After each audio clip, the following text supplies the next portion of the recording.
सौंदर्यकारं हृदयनिगमसारं धीरदौर्दण्डशूरम् अधर्ममृतधारं नेत्रतापापहारं स्मरति तमभिवन्दे चक्रपाणि सुदरम्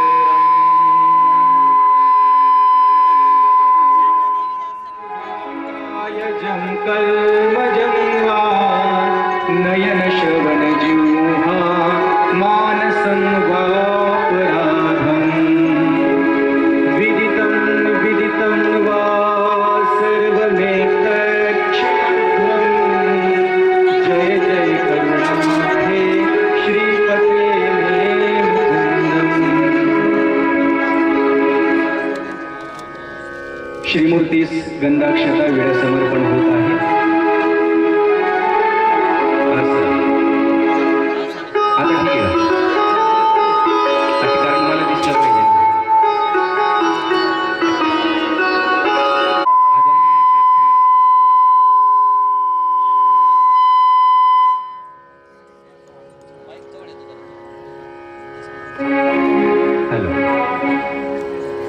बाबांचं या सगळ्या संत महंतांचं स्वागत करायचं आहे। अनाथा दिवे दे दिवे लागणीला दुआ घेत यांची तुझ्या सोबतीला अनाथा दिवे दे दिवे लागणीला दुआ घेत यांची तुझ्या सोबतीला तिमिरांध छेदू भागवत सेवा ज्यांनी या ठिकाणी घेतलेली आहे व्यासपीठावरती आपली उपस्थिती अगत्याची आहे।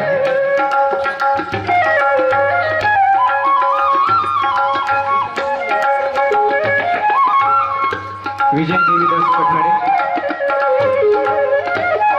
सौभाग्यवती संगीता पद्माकर पठाडे सोबत विजय देवीदास पठाडे यावर्षी भागवत सेवा त्यांनी घेतलेली आहे। दादांचं पूजन या ठिकाणी संपन्न होत आहे।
जाणार आहे आणि तरीही नित्य नूतन असणारी पुन्हा नव्याने नव्या नव्या संदर्भाने भेटत राहणारी परम पवित्र तुम्ही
कृष्ण गोपाल हरे दीन दयाल हरे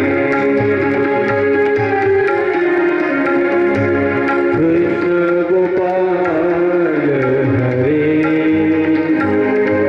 दीन दयाल हरे हरे कृष्ण गोपाल हरे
श्रीनाथाच्या असीम कृपेची. बरोबरी जेव्हा आत्म्याच्या सोबत असते तेव्हा श्रीमद भागवत कथेच्या पवित्र गंगोत्रीमध्ये न्हावून निघण्याचा हा सुवर्णयोग आपल्या आयुष्यामध्ये उगवत असतो. त्याला जन्मोजन्मीची पुण्याई सोबत असावी लागते. तेव्हा कुठे इथे बसण्याचा सुवर्णयोग आपल्या वाट्याला येत असतो. युगानुयुग जिला वंदन केल्या जावं, जिची महती गायल्या जावी, अशा या श्रीमद भागवत कथेचा शुभारंभ आपण आज करतो आहोत. असा हा शुभारंभ करत असताना तो कथेचं महात्म्य सांगून केल्या जावा असा एक पारंपरिक असलेला नियम आहे की कथेचं महात्म्य सांगून हा शुभारंभ केल्या जावा. कारण महात्म्य सांगितल्याशिवाय महत्त्व लक्षात येत नाही. कुठल्याही व्यक्तीचं किंबहुना वस्तूचं महात्म्य जोपर्यंत आपल्याला कळत नाही ना तोपर्यंत त्या व्यक्तीचं किंवा वस्तूचं महत्त्व आपल्या लक्षात येत नाही. म्हणून महत्त्व लक्षात येण्याकरता अगोदर महात्म्य जाणून घ्यावं लागतं कुठल्याही वस्तूचं. तुम्हाला तुमच्या गळ्यात असलेल्या सोनं नाण्यांचं महात्म्य कळालेलं आहे, कानातल्या आभूषणांचं, नाकातल्या आभूषणांचं, पायातल्या आभूषणांचं, हातातल्या आभूषणांचं महात्म्य आपल्याला कळालेलं आहे आणि म्हणून त्याचं महत्त्व आपल्या लक्षात आहे. त्याला जपण्याचा प्रयत्न करतो आपण, हो की नाही? अगदी घरामध्ये लॉकरमध्ये त्याला जपून जपून ठेवतो आपण. कदाचित ते सोनंही आपल्याला म्हणत असेल, अरे मला जर तुला वापरायचंच नव्हतं गळ्यामध्ये, हातामध्ये, नाकामध्ये, तुम्हाला आणून का ठेवलंस कपाटामध्ये? गुदमरून जात असेल ते सोनं, हो की नाही? त्याचं महात्म्य आपल्याला कळालेलं आहे, त्याची किंमत काय आहे आपल्याला कळालेली आहे, म्हणून आपण त्याला जपून जपून ठेवतो, हो की नाही? दुधाची किंमत आपल्याला कळालेली आहे, दूध किती महाग आहे, हो की नाही? आणि म्हणून ते दूध जेव्हा आपण तापवतो ना, चुलीवरती ठेवतो ना, अगदी बारीक नजरेने आपण त्याच्यावरती लक्ष ठेवतो, हो की नाही? सांडवलं पाहिजे नाही पाहिजे, ओतू गेलं नाही पाहिजे, कारण त्याचं महत्त्व आपल्याला कळालेलं आहे. आणि ज्या ज्या गोष्टीचं महत्त्व आपल्याला कळतं ना त्या त्या गोष्टीला आपण जपून जपून वापरत असतो, हो की नाही? ही कथा आहे, हिचं सुद्धा एक महत्त्व आहे, हिचं सुद्धा एक महात्म्य आहे. ही कथा ऐकावी कशी? तर ही कथा मन लावून ऐकावी लागते. आणि कथा मन लावून ऐकण्याकरताना तिचं महात्म्य अगोदर आपल्याला जाणून घ्यावं लागतं. कथेचा प्रभाव काय? तिचा प्रभाव आपल्या आत्म्यावरती पडतो, आणि आत्मा स्वच्छ होऊन जातो या कथेच्या श्रवणाने. आणि तिचं पहिलं महात्म्य महानुभाव संप्रदायातील एक उज्ज्वल असलेल्या संत परंपरेमध्ये होऊन गेले दामोदर पंडितांनी आपल्या वच्छाहरण या ग्रंथामध्ये याचं महात्म्य सांगितलेलं आहे. या भागवत कथेचं तैसे हरी कथा श्रवणे बीन, तैसे हरी कथा श्रवणे बीन,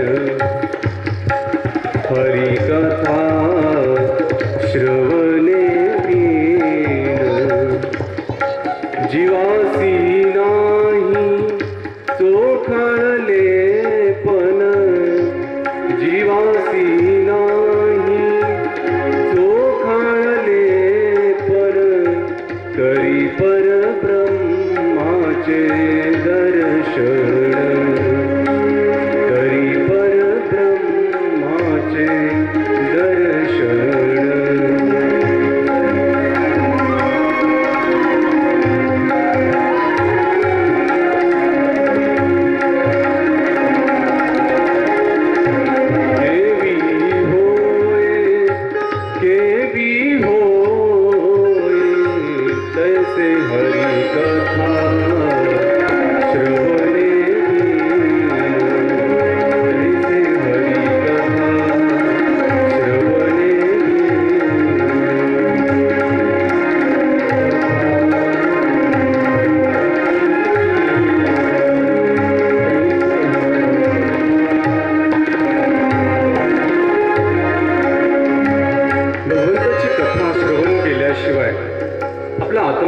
होऊ शकत नाही.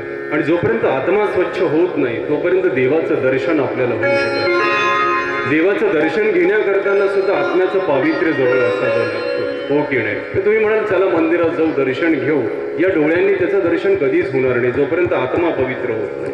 आणि आत्म्याला पवित्र करण्याचं सगळ्यात महत्वाचं काम ही कथा करत असते. म्हणून कथा अगोदर श्रवण करावी लागते, आत्मा अगोदर पवित्र करून घ्यावा लागतो आणि मग देवाचं दर्शन आपल्याला अगदी सहजपणे या कथेत घडत असतं. दर्शन घ्यावं कसं देवाचं?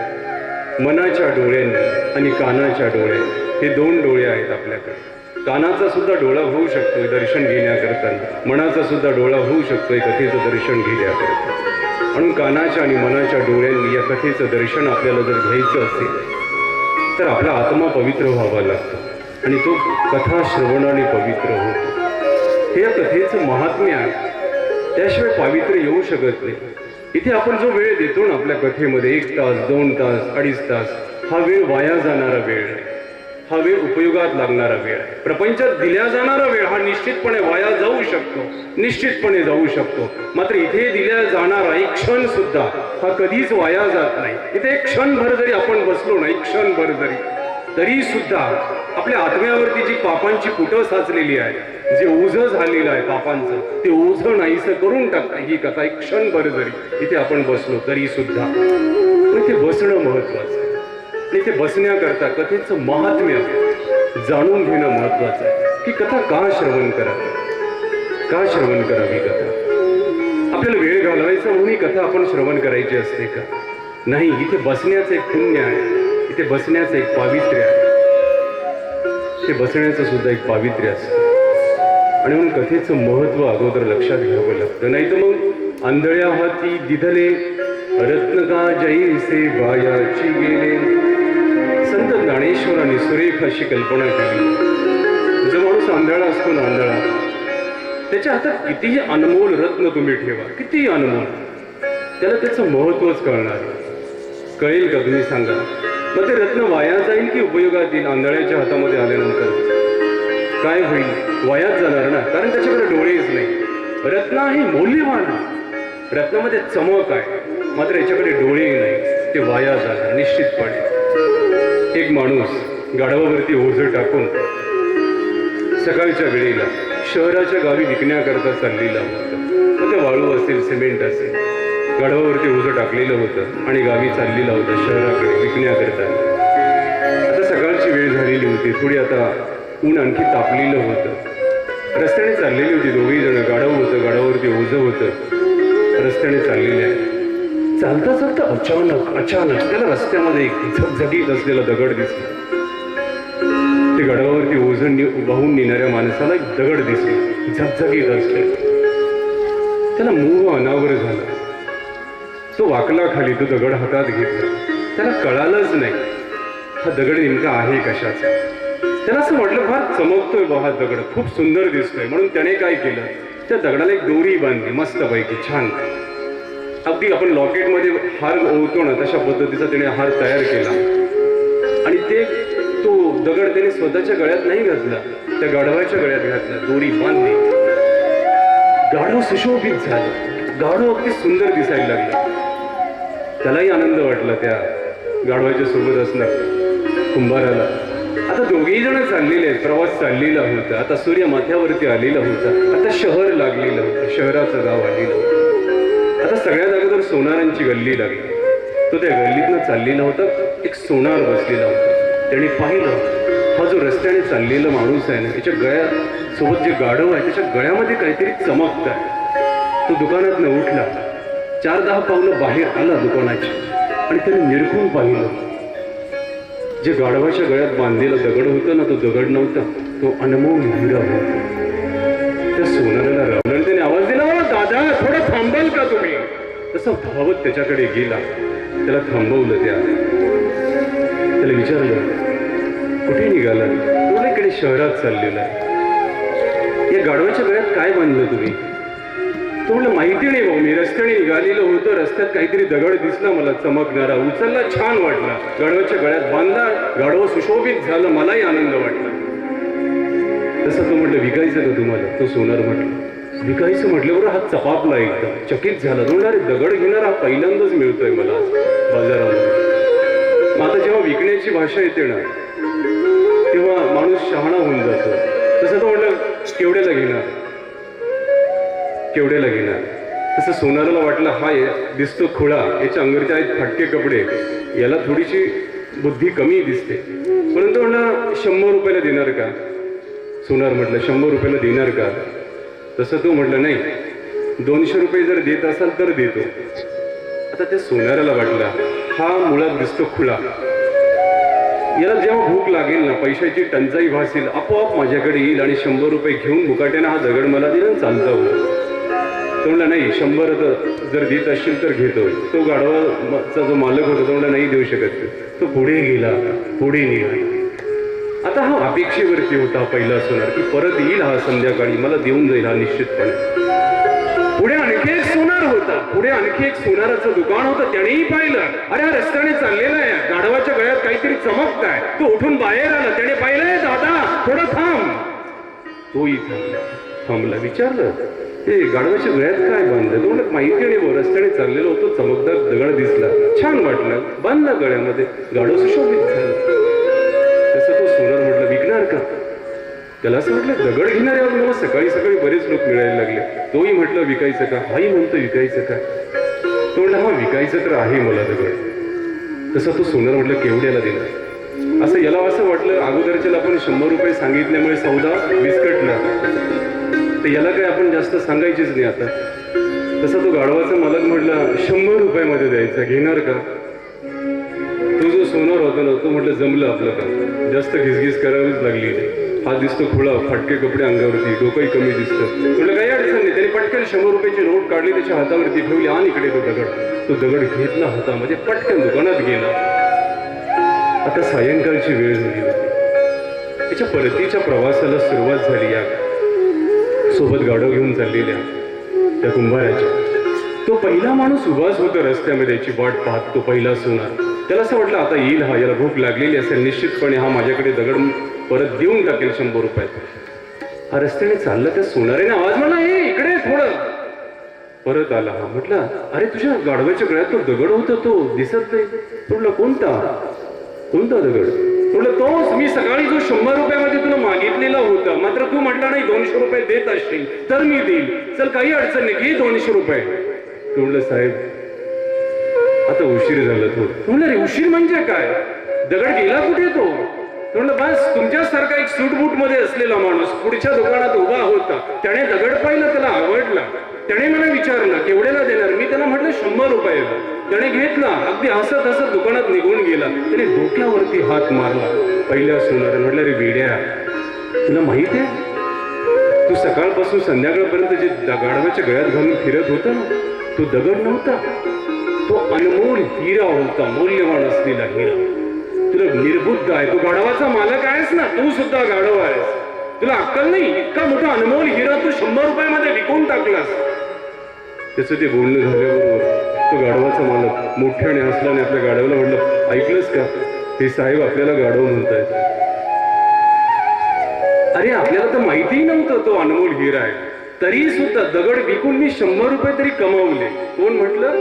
तो गाढवाचा मालक. पण आपल्याला तर माहितीही नव्हतं अनमोल हिरा आहे, मात्र दगड समजून आपण 100 रुपये तरी कमावले. मात्र या साहेबांना माहिती होता अनमोल हिरा आहे, मात्र तरी सुद्धा यांनी याचं मोल गमावलं. मग कोण निर्बुद्ध आहे? आपल्याही जीवनामध्ये असंच होतं. ही कथा अनमोल आहे, अनमोल. तिचं मोल आपल्याला कळतच नाही, आणि म्हणून ही कथा अगदी हिऱ्यासारखी अनमोल आहे. त्याने जसं कमी मोलामध्ये ती कथा विकून टाकली, ते हिरा विकून टाकला कमी मोलामध्ये, त्याला त्याचं महत्व कळालं. त्याच्यामुळे त्याच्या जीवनात अडचण आली. आपल्या सुद्धा जीवनामध्ये अशी अडचण येते. कथेमध्ये आपण बसतो ना, चित्ताचं पूर्ण मोल आपण देऊ शकत नाही. या कथेत देतो का? आपलं अर्धचित्त जे असतं ना, ते घरात असतं, अर्धचित्त दारात असतं, अर्धचित्त जेवणात असतं, अर्धचित्त झोपण्यात असतं. आपण पूर्ण मोल देतो का चित्ताचा या कथेला? पूर्ण मोल देतच नाही आपण. आणि म्हणून ते पूर्ण मोल चित्ताचं आपल्याकडनं दिल्या जावं याकरता अगोदर संतांनी याचं महत्व सांगितलं. या कथेचं ही काही पुस्तक नाही, पुस्तकाची पानं नाही, ती साक्षात परमेश्वराची मूर्त आहे.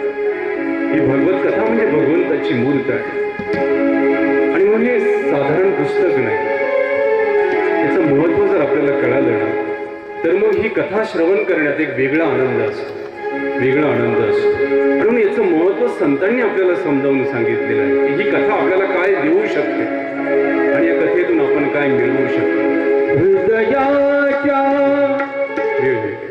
ही कथा आपल्याला काय देऊ शकते.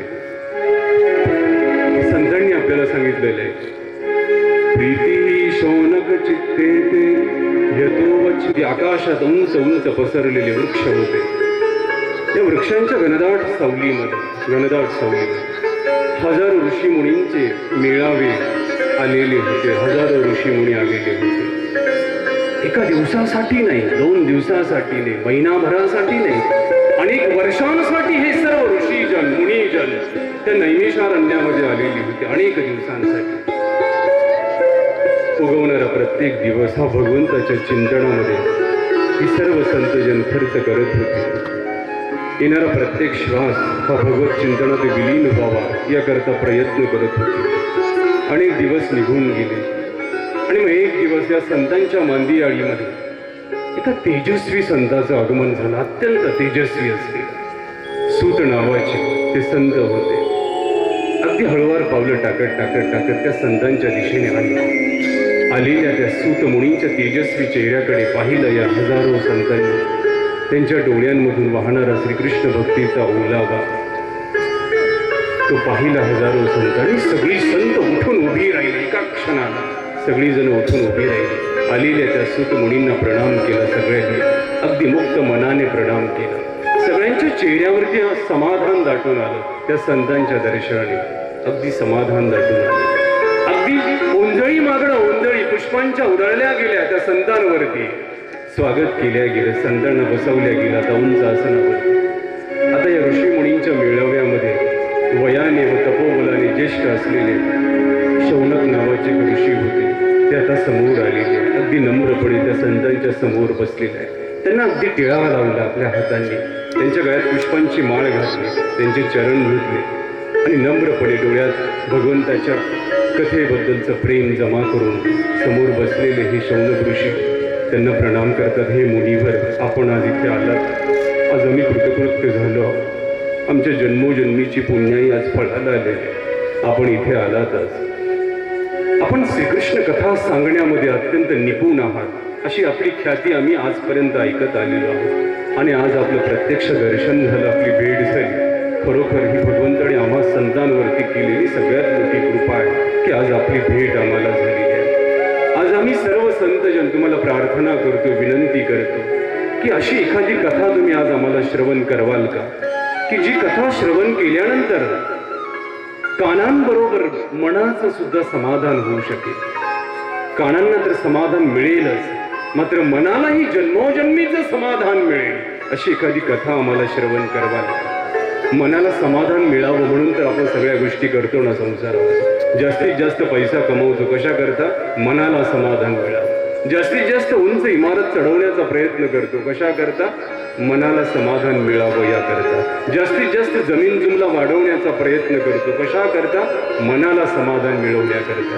मात्र मिळालं का समाधान तुम्हाला? सगळ्या गोष्टी आज तुमच्या ताब्यात आहेत. पैसा जरी ताब्यात असला मात्र समाधान तुमच्या ताब्यात नाही. बंगला जरी तुमच्या ताब्यात असला ना, मात्र समाधान तुमच्या ताब्यात नाही. 100 एकरची जमीन जरी तुमच्या ताब्यात असली ना, मात्र मनाचं समाधान तुमच्या ताब्यात नाही. आहे का समाधान? आहे का कुणाकडे? 100 एकरच्या जमीननी तुम्हाला खात्री दिली नाही की 24 तास मी तुला सुखी ठेवील. दिली का कुणाच्या जमिनीने की 24 तास मी तुला सुखी ठेवील? एखाद्या वर्षी पाऊस कमी पडतो, जास्त पडतो, समाधान विचलित होऊन जातं मनाचं. होतं की 2 मजली इमारतीने तुम्हाला खात्री दिली नाही की मी 24 तास तुला समाधान देईल. पहा, तुम्ही घरामध्ये बसल्यानंतर तरी आपण समाधानी असतो का? आपल्या घरात आपल्याला कंटाळा येतो मग आपण शेजारच्या घरी जाऊन बसतो. काय काकू कसं चाललं, बरं आहे का? मग तुझं 2 लाखाचं घर, 50 लाखाचं घर काय कामाचं?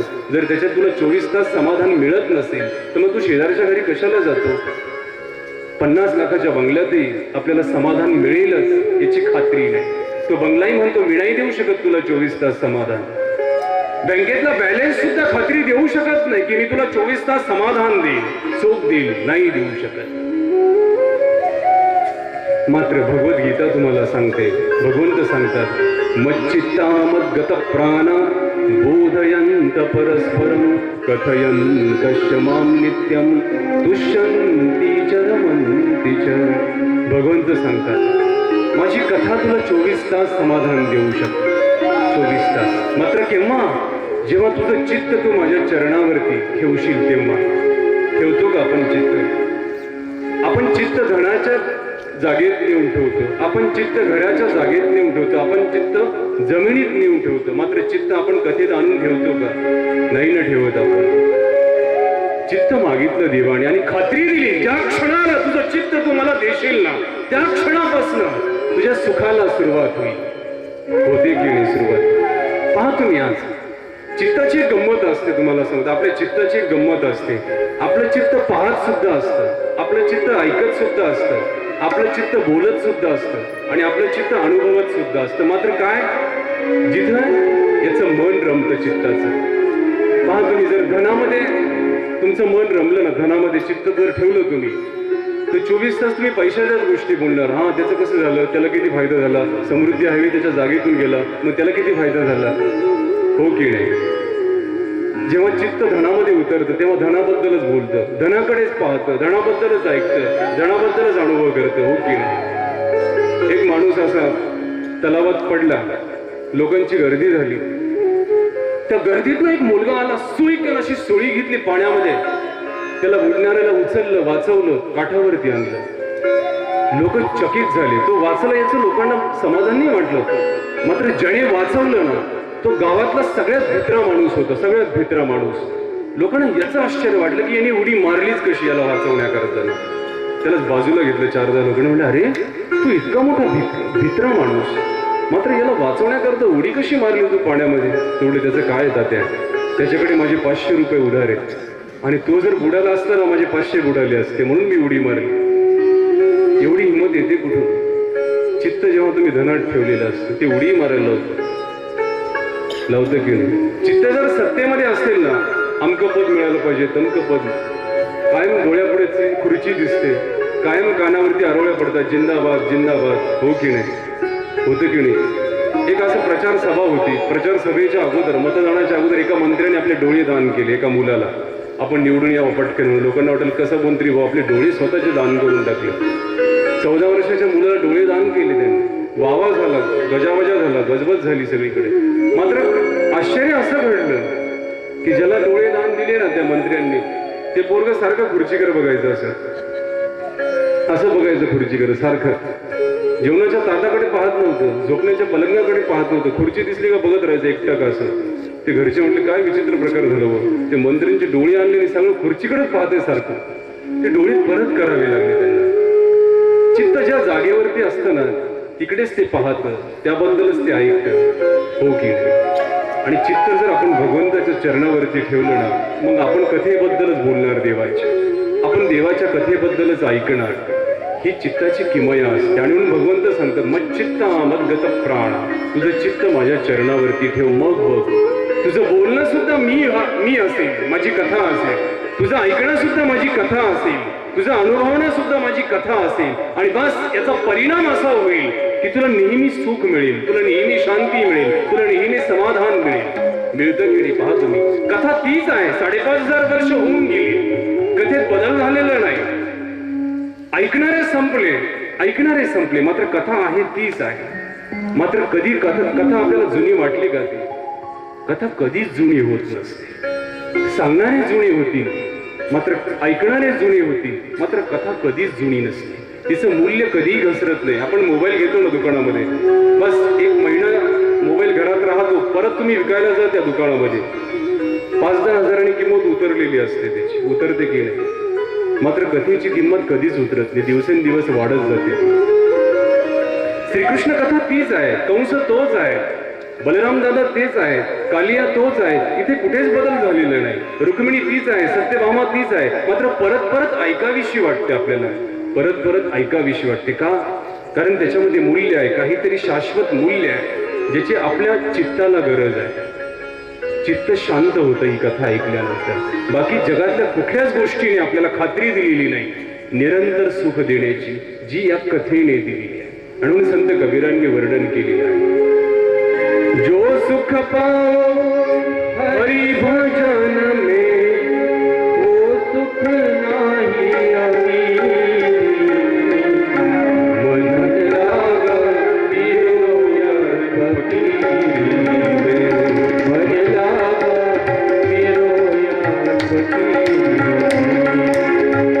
जो सुख पाओ हरि भजन में, जो सुख पाओ हरि भजन में, वो सुख नाही अमी में, मन लागा पिरोया फकीर में.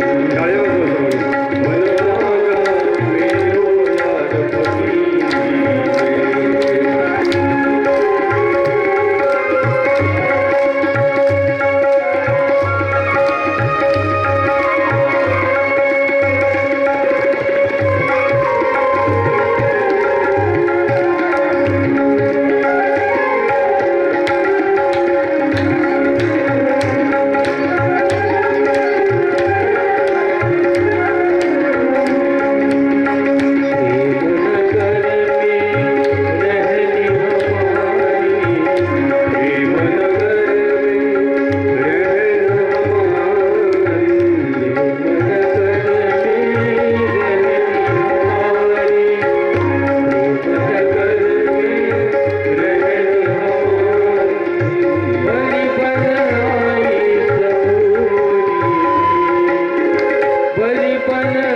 पिरोया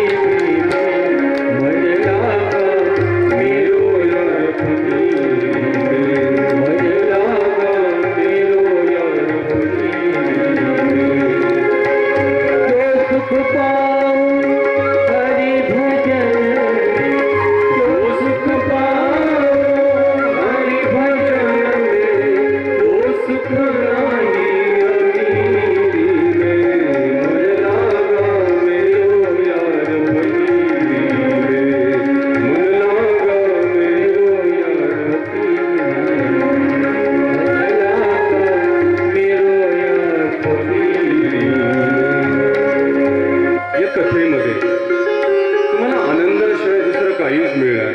संसारामध्ये तुम्हाला दुःखाशिवाय दुसरं काहीच मिळणार नाही. पहा, तुम्ही संसारात तुम्ही राहताना तुम्हाला अनुभव आहे, संसारातलं जे सुख आहे ना कशाच्या तरी संबंधाने सुख आहे. बंगला आहे म्हणून सुख आहे, जमीन आहे म्हणून सुख आहे, हो की नाही, पैसा आहे म्हणून सुख आहे, कशाच्या तरी संबंधाने ते सुख आहे, हो की नाही. एक माणूस बाजारात गेला कुत्रा विकत घेण्यासाठी, बंगल्यावरती सारखा दरोडा पडायचा म्हणून कुत्रं विकत घ्यावून बाजारात गेला.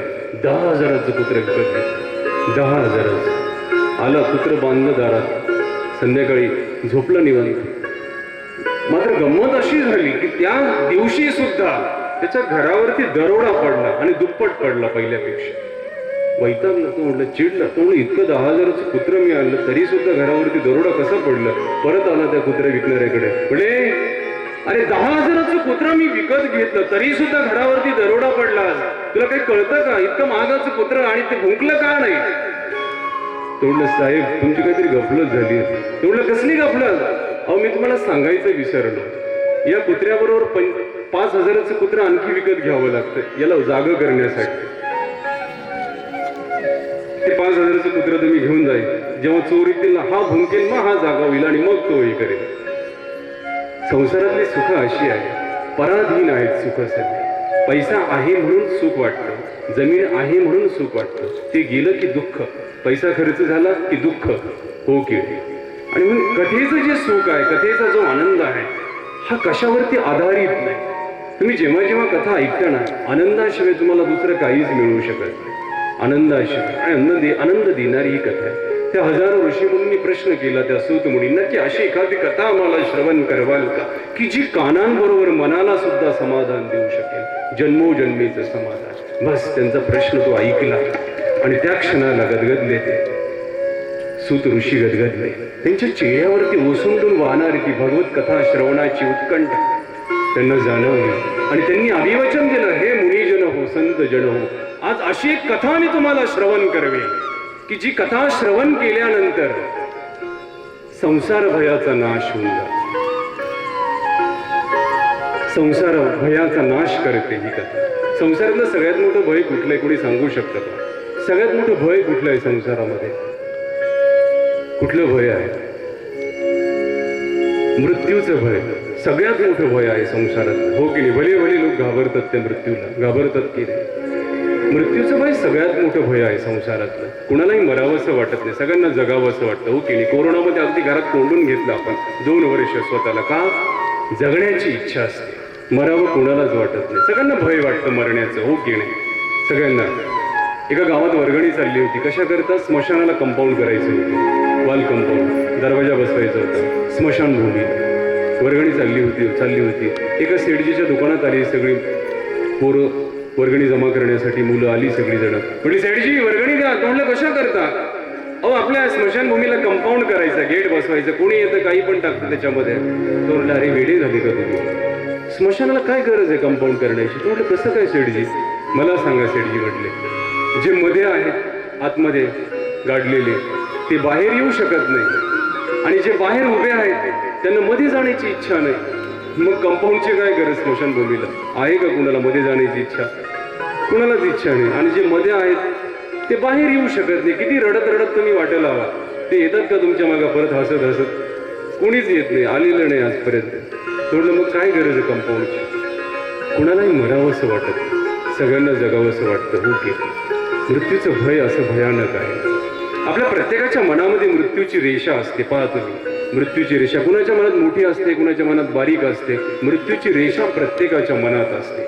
ही रेषा जर आपल्याला पुसायची असेल ना, मृत्यू भयाची रेषा, तर मग आपल्याला भजनाची रेषा मोठी करावी लागते. एक गंमत सांगतो तुम्हाला. अकबर बादशाहने आपल्या बिरबलाला आवाज दिला ना, बिरबल इकडे. बिरबल आला. एक कोरा कागद होता अकबर बादशाहच्या समोर. त्याच्यावरती रेष मारली अकबर बादशाहने आणि बिरबलला म्हणलं इकडे बिरबल. बिरबल म्हणलं काय हुजूर? म्हणजे ही रेष मी मारलेली आहे कोऱ्या कागदावरती. या रेषेला धक्का न लावता, या रेषेची खडाखोड न करता, या रेषेला तुला लहान बनवून दाखवायचंय. काय म्हटलं तो? या रेषेला तुला लहान करून दाखवायचं. कसं करशील आता? तसं बिरबल म्हटलं इतका सोपा प्रश्न अकबर बादशाह. बिरबलाने क्षणाचाही विलंब लावला नाही, क्षणाचाही. अगदी त्याच रेषेच्या खाली मयूर लेखनीने अशी एक मोठी रेष मारली त्याच रेषेच्या खाली. आणि एका विजयी नजरेने अकबर बादशाहकडे पाहत सांगितलं, देखो हुजूर, पहा, बघितलं का? तुमच्या रेषेला मी धक्काही लावला नाही, खाडखोड सुद्धा केली नाही, मात्र तुमची रेष मी लहान करून टाकली. चकित झाला अकबर बादशाह, कारण त्याच्याही पेक्षा मोठी रेष त्याने खाली ओढली. बस आपल्याला मृत्यू भयाची रेष जर लहान करायची असेल ना, आपल्या भजनाची रेष आपल्याला मोठी करावी लागेल. तुमच्या मनाची रेष मोठी करा भजनाची. मृत्यूचं भयच नाही समजून जातं. होतं की नाही? आणि संत आपल्याला उपदेश करतात मृत्यू भयातनं मुक्त होण्याकरता भजनाची रेष मोठी करावी.